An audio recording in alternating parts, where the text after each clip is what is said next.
Hello hi friends, நான் தான் உங்க ஜெயராம் கிருஷ்ணன் பேசுறேன். வீடியோக்குள்ள போறதுக்கு முன்னாடி குட்டியா ஒரு மெசேஜ். அக்செப்ட் டு லேர்ன், அதாவது எனக்கு எல்லாமே தெரியும் அப்படின்னு எந்த சிச்சுவேஷன்லயும் இருந்துடாதீங்க. நீங்க எந்த ஏஜா வேணா இருங்க, அந்த லேர்னிங் ப்ராசஸ் கத்துக்கணும்னு நினைக்கிற ப்ராசஸை மட்டும் எப்பவுமே விட்டு கொடுத்துடாதீங்க. அது கத்துக்கணும்னு நினைக்கிறங்காட்டி உங்க லைஃப்ல நிறைய பார்ட்ஸை வந்து புதுசா எக்ஸ்ப்ளோர் பண்ணுவீங்க. So try to learn till your end of life. Joshua இமை போல் நான் காக்க. ஜோஸ்வா இமை போல் நான் காக்க இந்த படம் பார்த்தீங்கன்னா அவுட் அண்ட் அவுட் வந்து ஒரு ஆக்ஷன் த்ரில்லர் படம் தான். இந்த படம் ஸ்டார்டிங்லேருந்து எண்டு வரைக்கும் லவ்வோட கனெக்டடா ஆக்ஷன் வந்து ஒர்க் அவுட் ஆயிருக்கு. ஆனால் ஜிவிஎம் படம் எதிர்பார்த்து வர லவ் போர்ஷன்ஸ் கொஞ்சம் ஒரு 20% தான் இருக்கு. Full and full through out action portions தான். ஆக்ஷன் போர்ஷன்ஸை மெயின் பிளாட்டா வச்சங்காட்டி இந்த படத்துல இருக்கிற ஸ்டண்ட் கோரியோகிராஃபி யானிக் பென் சூப்பரா பண்ணி கொடுத்துருக்காரு. அண்ட் இந்த படத்தோட சினிமோட்டோகிராஃபர் எஸ்ஆர் கதிர் ஒரு எனக்கு அன்எக்ஸ்பெக்டடுங்க. இவர்கிட்ட இருந்து இந்த மாதிரி ஒரு ஒர்க் வந்து இந்த படத்தோட ஃப்ளோவை எந்த அளவுக்கு கெடுக்காம கொஞ்சம் யூனிக்கான ஒரு கேமரா ஆங்கிள்ஸ் அண்ட் கேமரா மூவ்மெண்ட்ஸை வச்சு படத்தை ஒரு வேற மாதிரி ஒரு அப்ரோச்ல என்னை பார்க்க வச்சிருந்தாரு. அண்டு எனக்கு பர்சனலா கேட்டீங்கன்னா ஜிவிஎம் எடுத்ததுலேயே வந்து ஒன் ஆஃப் த இல்லை, இதுதான் இருக்கிறதுலே வந்து ஃபாஸ்டஸ்ட் ஸ்க்ரீன் பிளே. டக்குன்னு கண்ண மூடி திறக்கும் போது பார்த்தீங்கன்னா இன்டர்வல் வந்துருச்சு. அந்த அளவுக்கு வந்து ஃபாஸ்டா கிரிப்பிங்கா வந்து டுவர்ட்ஸ் கிளைமேக்ஸ் வரைக்கும் சூப்பரா கொண்டு போயிட்டு இருந்தாரு. இதை தாண்டி பாசிட்டிவ்ஸ்ன்னு பார்த்தீங்கன்னா டிடி நடிச்ச ரோல் நல்லா இருந்துச்சு. அண்டு கிருஷ்ணா இந்த இதுல வந்து ஒரு ஆன்டகனிஸ்ட் ரோல் வந்து பிளே பண்ணியிருக்காரு. ரொம்ப நாள் கழிச்சு ஒரு ரொம்ப வருஷம் இண்டஸ்ட்ரியில இருக்கிற ஒரு ஆக்டர் எந்த மாதிரி ஒரு பெர்ஃபார்மன்ஸ் கொடுத்துருப்பாரோ அந்த அளவுக்கு யூனிக்கா கிருஷ்ணா பிளே பண்ண கோட்டிங்கிற ரோல், கோட்டினா இவர் தான் அப்படிங்கிற மாதிரி வந்து நடிச்சு கொடுத்துருந்தாரு. ஸோ கம்மிங் டு நெகட்டிவ்ஸ்ன்னு பார்த்தீங்கன்னா ஜிவிஎம் படத்துக்குன்னே வந்து இருக்கிற trademark love scenes, love dialogues, முக்கியமா வந்து ஹீரோ வந்து பண்றேன் நான் இருக்கேன் அப்படின்னு வந்து ஒரு மெலான்குலானிக்கா வந்து கொஞ்சம் கேப் விட்டு டைம் விட்டு பேசிக்கிட்டு இருப்பாங்க.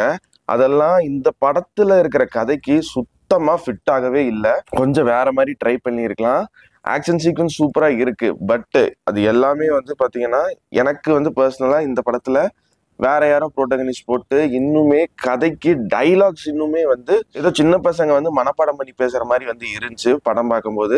ஸோ ஜிவிஎம் படத்துல இருக்கிற அந்த ஒரு டைலாக் டெலிவரி இந்த ஜோஸ்வா படத்துல வந்து மிஸ் ஆயிருக்கு. வேற ஒரு ப்ரோட்டகனிஸ்ட கூட அப்ரோச் பண்ணியிருக்கலாம்னு சில இடத்துல தோணுச்சு. Varun has done a job. எப்படி சொல்றது, இந்த ரோலுக்கு ஆப்டான ஒரு பர்சன் தான் வருண் அப்படிங்கிற மாதிரி சொல்ல முடியல. அவரோட பெர்ஃபார்மன்ஸ் என்னதான் வந்து என்னென்னமோ ட்ரை பண்றாரு. பட் சில பாடி லாங்குவேஜஸ், சில ஃபேஷியல் ரியாக்ஷன்ஸ் இன்னுமே கொஞ்சம் இம்ப்ரூவ் பண்ணியிருந்தானா எஸ் ஜோஸ்வானா இவர் தான் அப்படின்னு வந்து நான் சொல்லியிருப்பேன் இந்த படம் பார்த்து.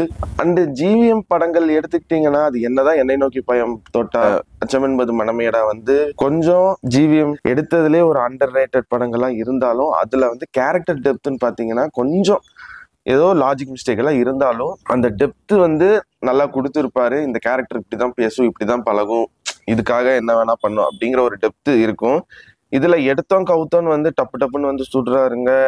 திடீர்னு புது கேரக்டர் வருது, ஒரு பேக் ட்ராப்பே இல்லாம வந்து கிரியேட் ஆயிருக்கு. மேபி துருவ நட்சத்திரத்துக்கும் இதுக்கும் வந்து கனெக்ட் வச்சுதான் வந்து துருவ நட்சத்திரம் ரிலீஸ் ஆனதுக்கப்புறம் ஜோஸ்வா ரிலீஸ் பண்றோம் அப்படின்னு ஜிவிஎம் சொன்னங்காட்டி மேபி துருவ நட்சத்திரம் பார்த்துட்டு ஜோஸ்வா பார்த்திருந்தா வேற மாதிரி தாட் ப்ராசஸ் எனக்கு இந்த படம் பார்க்கும்போது இருந்திருக்குமோ அப்படிங்கிற ஒரு டவுட்டுமே வந்து இந்த படத்துல இருக்கு. படத்தோட மியூசிக் ஒர்க் வந்து சாங்ஸ் எல்லாமே சூப்பரா இருக்கு. பட் பேக்ரவுண்ட் ஸ்கோர் இப்போ ஜேம்ஸ் பாண்ட் படங்கள்னு பாத்தீங்கன்னா பேசிக்கா ஒரு தீம் இருக்கும். அந்த தீம் தான் படத்துல வேற இன்ஸ்ட்ருமெண்ட் யூஸ் பண்ணி கொஞ்சம் இம்ப்ரவைஸ் பண்ணி போட்டிருப்பாங்க. பட் இது என்ன எப்படி சொல்றதுன்னா ஒரு சோட்டா பீம் படமே வந்து லைவ் ஆக்ஷன்ல வந்து எடுத்து அதுக்கு ஒரு குழந்தைத்தனமான ஒரு மியூசிக் வந்து பேக்ரவுண்ட்ல போட்டிருந்தா எப்படி இருக்குமோ அதை விட கொஞ்சம் அதுக்கு மேல பேக்ரவுண்ட் ஸ்கோர் போட ட்ரை பண்ணியிருக்காங்க இந்த படத்துல. பட் ஒர்க் அவுட் ஆகலைங்க, சுத்தமா ஒர்க் அவுட் ஆகல. ஸ்டோரி மட்டும் இன்னும் டெப்தா வச்சு ஸ்கிரீன் பிளே செம ஃபாஸ்ட். பட் ஸ்டோரி டெப்தா வச்சு அந்த ஸ்டோரிக்கு ஏற்ற மாதிரி இதே ஸ்கிரீன் பிளே ட்ரீட்மெண்ட் வந்து படத்துல வச்சிருந்தாங்கன்னா படத்தோட ரீச் கண்டிப்பா வேற லெவல்ல இருந்திருக்கும். ஸோ ஜோஸ்வா இமை போல் நான் காக்க எப்பவும் போல ஜிவிஎம் படம் ஃபேமிலியோட உட்காந்து பார்க்கலாமான்னு கேட்டீங்கன்னா அது up to yours own opinion நான் சொல்லுவேன். எனக்கு பர்சனலாக வந்து ஃபேமிலியோட ரெக்கமெண்ட் பண்ண மாட்டேன். ரொம்ப நாள் கழிச்சு ஒரு ஜிவிஎம் படம் பார்க்கணும் அப்படின்னு நினைச்சிட்டு ஒரு லோ எக்ஸ்பெக்டேஷன்ஸ்ல இந்த படத்தை வேலை வச்சிருந்தீங்கன்னா மேபி உங்களை படம் வந்து என்டர்டெயின் பண்ணலாம். அண்ட் இந்த ஜோஸ்வா இமைப்போல் நான் காக்க படத்துக்கு என்னோட ரேட்டிங் பார்த்தீங்கன்னா 100க்கு ஒரு 40 மார்க்ஸ் தாங்க தருவேன். ஜோஸ்வா இமைப்போல் நான் காக்க have to improvise many persons in order to engage the audience. And நான் உங்களை இதே மாதிரி இன்னொரு சூப்பரான வீடியோல சந்திக்கிற வரைக்கும் நீங்களும் நல்லா இருங்க, எல்லாரையும் நல்லா வச்சிருங்க. அவ்வளவுதாங்க விஷயம். நன்றி, வணக்கம், பை பாய். நான் வரேங்க.